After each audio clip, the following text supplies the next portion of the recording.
নমস্কার, আমি পূজা। অচলায়তনের নতুন একটি ব্লগে আপনাদেরকে স্বাগত।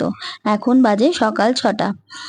সকালে উঠে আগে আমার ভগবানদেরকে দেখে তারপরে দিনটা শুরু করলাম। আজ ভেবেছি গুড্ডুকে নিয়ে একটু বাজারে যাব। ও কাল থেকেই বলছিল আম খাবে, লিচু খাবে, মাম্মা আমার জন্য নিয়ে আসবে। তো আমি ভাবলাম যে ঠিক আছে, তুই আমি দুজনে মিলেই যাব। তো সকালে একটু ভাত করে নিয়েছিলাম, তারপরে অতনু বেরিয়ে গেল অফিসে। আর এই যে গুড্ডু মহারাজ উঠে গেছে, উঠে ওর পেঙ্গুইনটা নিয়ে খেলছে। তারপরে হঠাৎ দেখুন এই কাণ্ড। নম করলে কেন? আমি তোমার মাম্মাম তো।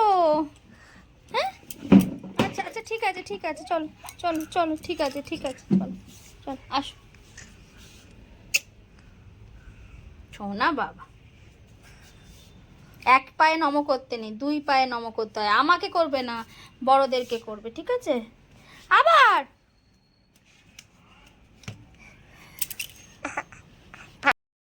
এরপর গুড্ডুকে আমি ওর ব্রেকফাস্টটা খাইয়ে দিচ্ছি। আজকে ব্রেকফাস্টে রেখেছি কলা আর হচ্ছে একটু চিড়ে। চিড়েটাকে সেদ্ধ করে একটু গুড় দিয়ে খাওয়াবো। যখন ছোট ছিল কলাটাকে আমি একটু গ্রেটারে ম্যাশ করে খাওয়াতাম, একটু বড় হয়ে গেছে তাই জন্য একটু পাতলা করে কেটে কেটে ওকে গোটাই খাইয়ে দিই। তারপরে আমি আরও চলে এলাম বাজারে। বাজারে এসে আগে ও লোকনাথ দাদুকে প্রণাম করে নিচ্ছে, তারপরেই প্রণাম করে আমার রাস্তা পার হয়ে চলে গেলাম ফল কিনতে। আগেই রোদ্দুরটাও এদিকে বেশ ভালোই উঠেছে, কিন্তু কি করব, ভাবলাম যাই আমি আর ও দুজনে মিলে ঘুরে আসি। তোমার কি চাই? লিচু চাই, আর কি চাই? আম, আর কি চাই? হ্যাঁ, দাদু আসেনি তো? দাদু কাছে গেছে।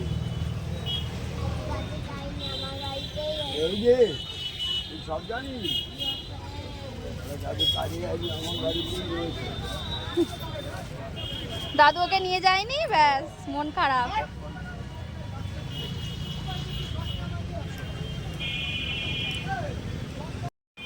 ও দাদু গিফট করলো। খাও। ফলের দাদুর সাথে গুড্ডুর খুবই ভাব। এদিকে আমি একটু লিচু কিনে নিলাম। লিচু কিনবো কি, পাতাতেই তো ভর্তি। আর অতনু এসে বলে যে পাতা দিয়ে একটু তরকারি করে দাও। এই পাতাগুলো ফেলবে কেন, এত দাম দিয়ে কিনেছে যখন। তারপরে এই যে ছেলের এত গরম লেগে গেছে, এসে চোখ মুখ তো পুরো লাল হয়ে গেছিল গরমে। তারপর এসে আগে ও গামলায় ঝাঁপ দিয়েছে। আর তারপরে আমি দেখুন এই সমস্ত যা যা সবজিগুলো কিনেছি সব আগে ভালো করে ধুয়ে চুবড়িতে রেখে দিয়েছি। এই কাজটা আগে আমার শাশুড়ি মা করে দিত। বাজার থেকে আসলেই আগে সমস্ত কিছু ভালো করে ধুয়ে তারপরে ফ্রিজে তুলতো। দুপুরে আমি আর ছেলে একটুখানি ঘুমিয়ে বিকালে উঠে রান্না বসিয়ে দিয়েছি। ওদিকে কর্তামশাই ফোন করে বলেছে যে বাজার থেকে যখন পাবদা মাছ নিয়ে এসছো, তো পাবদা মাছের ঝাল দিয়ে আজকে ভালো করে ভাত খাবো। তো কি করা যাবে, ওনার হুকুম। আর ঠিক আছে, তো ওইদিকে একদিকে ভাত বসিয়ে দিয়েছি আর একদিকে একটু মসুর ডাল আর আলু সেদ্ধ। মসুর ডাল আর আলুটা দিয়ে আমার ছেলের খাওয়া হয়ে যাবে। আর এদিকে বেশ কচি একদম আমড়া কিনে নিয়ে এসেছিলাম, তো ভাবলাম যে আমড়া দিয়ে একটু ডালটা করে দেবো। ছুরিতে কাটতে কাটতে বটিতে অভ্যাসটা তো আর নেই, দেরিও হয়, তাই ছুরি দিয়েই সমস্ত কাজগুলো সারি। ছোট ছোট আমরা তো, তাই কোনো রকমে একটু খোলাটা জাস্ট ছাড়িয়ে নিচ্ছি যাতে তেতো না লাগে। তারপরে ওদিকে আমি ডালটা দেখছি, আলুটাও সেদ্ধ হয়ে গেছে। এবার ছেলের জন্য ডাল আর আলুটা তুলে নেবো। আর একটা আলু থাকবে অতনুর, ওকে একটু মেখে দেবো ভাতে। আর এই যে আমি একটু সর্ষে আর শুকনো লঙ্কা ফোড়ন দিয়ে আগে টক ডালটা সাঁতলে নেব। কচি আমরা তো একদম কড়াতে অল্প জল দিতেই তাড়াতাড়ি সেদ্ধ হয়ে গেছিল। একদম একটু নুন হলুদ দিয়ে চাপিয়ে আর ডালটা বসিয়ে দিয়েছিলাম। একটু জল দিয়েছিলাম আগে যে একটু সেদ্ধ হওয়ার জন্য, তারপরে আমি ডালটা দিয়েছি। এই কচি আবার আমরা ভাতে খেতে ভালোবাসি। একটু ভাতে দিয়ে দিলে তারপর সেটাকে আমরা মানে আমি, আমার বাবা, বোন সবাই তখন এই সর্ষের তেল আর একটু নুন দিয়ে মেখে ওই দিয়ে ভাত খেয়ে নিতাম। ছোটবেলায় একদিকে যেমন মিষ্টি আমার বেশ প্রিয় ছিল, ঠিক তেমনই টকটাও আমার খুব ভালো লাগতো। মানে টক থাকলে আমার ভাত খাওয়া যেত। কিংবা বর্ষাকালে হচ্ছে আমের আচার কিংবা কুলের আচার এইসব দিয়ে থাকলেই আমার আর বেশি তরকারি লাগতো না, আমি তরকারি খেতাম না। অল্প একটু তরকারি দিয়ে আর আচার দিয়ে আমি খেয়ে নিতাম। এদিকে ডালটা বসিয়ে বাকি আমড়াগুলো কেটে নিচ্ছি। আর আমড়াগুলো ভাবলাম যে আজকে তো যেহেতু সর্ষে আর পোস্ত দিয়ে পাবদাটা করব ভেবেছি, তো ওইটা দিয়ে একটু আমড়ার চাটনিও করে দেবো। অতনু খেতে ভালোবাসে, আমার শাশুড়ি মাও করতো আর আমার মাও করতো। দুই বাড়িতেই আমি এই আমড়ার টক ওই সর্ষে পোস্ত বাটা দিয়ে খেয়েছি। তো তাই ভাবলাম যে আজকে যখন নতুন আমড়া এসছে কচি, তো করা যাক। ওদিকে তো ডালটা ফুটে গেছে, আমরাও সেদ্ধ হয়ে গেছে। আমি একটু নুনটা দেখে নিচ্ছি, কারণ প্রথমে একটু নুন দিয়ে দিলে একদম মানে টকের সাথে নুনটা যদি আবার বেশি হয়ে যায় কেমন একটা খেতে লাগে। তো তাই আবার লাস্টে দেখে আমি ডালটা ঢেলে নিলাম। ঢেলে তারপরে এবার আমি টকটা বসিয়ে দেবো। আমি চেষ্টা করি একটা কড়াতেই বেশিরভাগ রান্নাটা করে নেওয়ার। আর কারণ একটা কড়া না হলে তখন খুব অসুবিধা হয়, তখন আরেকটা কড়া নিই। কিন্তু বেশিরভাগটা একটা কড়ার মধ্যেই করে নিই। আর কড়াটা আগেকার দিনে মানুষদের আমি দেখেছি, আমার ঠাকুমাকে দেখেছি, মাকে দেখেছি, তাড়াতাড়ি রান্না করতো। কড়াটাকে ভালো করে ধুয়ে নিত, ধুয়ে তারপরে রান্নাটা চাপিয়ে নিত। তো আমি দেখুন আবার এই টকটা করার জন্য আমি আমড়াগুলো দিয়ে দিয়েছি। আর দিয়ে তারপরে একটু সর্ষে আর শুকনো লঙ্কা ওই একই ফোড়ন দিয়েছি, দিয়ে একটু নুন দিয়ে সেদ্ধ চাপিয়ে দেবো। তারপরে আমি সর্ষে আর পোস্ত বাটাটা দেবো।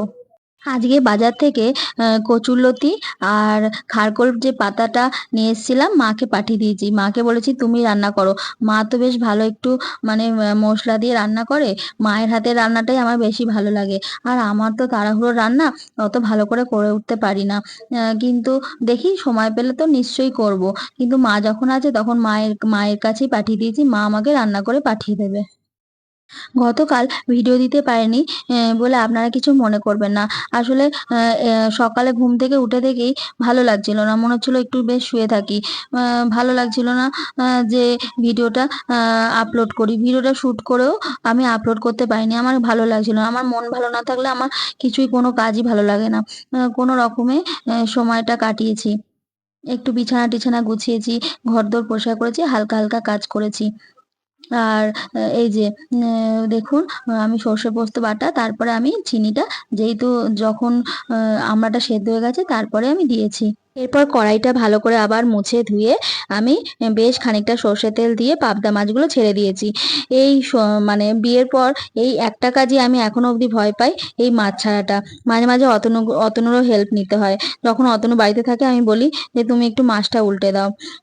আর এই বাকি কাজ আমি সব পারি, কিন্তু এই মাছটাতে আমার একটু ভয় লাগে। তারপরে মাছগুলো ভেজে তুলে নিয়েছিলাম। তারপরে সেটা দেখায়নি, কারণ আমি কোনো রকমে ভয় পেয়ে তো তুলি, ওটা আপনারা দেখলে হয়তো হাসবেন। তো ওই জন্য দূর থেকে কোনো রকমের কাজগুলো করি। আর এখানে আমি কালো জিরে ফোড়ন দিয়েছি, দিয়ে টমেটো আর কাঁচা লঙ্কা দিয়ে আর সর্ষে পোস্ত আর একটু রসুন দিয়েছিলাম, দিয়ে বেটে আমি এই মশলাটা কষে নিচ্ছি। তারপরে মশলাটা কষানো হয়ে গেলে একটু জল দিয়ে দিলাম, দিয়ে জলটা ফুটলে তারপরে আমি মাছগুলো ছাড়বো। আর ভাবলাম যখন যে টাটকা মাছটা করছি, তাহলে বাবার জন্য আজকে একটু পাঠিয়ে দেবো। মা ফোন করেছিল যে মা রাতে ভাত খাবে, তো ভালোই হয়েছে, সবাই একটু টাটকা মাছটা দিয়ে ভাত খাবে। আর মা যখন রান্না করে আমার জন্য মাঝে মাঝে কিছু না কিছু পাঠায়। তো আমিও যখন রান্না করি মনে হয় কি আগে বাবা মায়ের জন্য কিছুটা তুলে রেখে তারপরে আমরা খাবো। আর এই যে আবার এই আমার এই বাসন রাখার একটা ছোট যে কিনেছিলাম, এখানে দেখুন কিছু যোগ দিয়েছে। এই যে ছোট ছোট এই যে আমার শাশুড়ি মার যেমন ছিল সেরকমই আমি কিছু কিনেছি। এই যে তেল রাখার ছোট কৌটো, তারপরে নুন রাখার এটা রেখেছি, এটা তো ওই ক্ষেত্রসব মেলা থেকেই কিনেছিলাম। আর এই ছোট আমার শাশুড়ি মার যে তেল রাখারটা ছিল ওটাও রেখেছি। এরপর আমি নানানভাবে মানে প্রতিবারই কিছু না কিছু যোগ করি, আবার কিছু না কিছু অদল বদল করি। ওদিকে আমার রান্না প্রায় শেষের দিকে, আর বাবা এসে গেছে গুড্ডুকে নিয়ে। আর বাবাকে আমি একটু রান্নাটা পাঠিয়ে দেবো। আর অতনু এসে গেছে। তারপরে এই যে আমি গুড্ডুকে কোলে নিয়ে একটু গল্প করছি। আজকের ভিডিওটা তাহলে এই পর্যন্তই। ভিডিওটা কেমন লাগলো আমাকে জানাবেন। আর আপনারা ভালো থাকবেন, সুস্থ থাকবেন। দেখা হচ্ছে পরের একটি ব্লগে।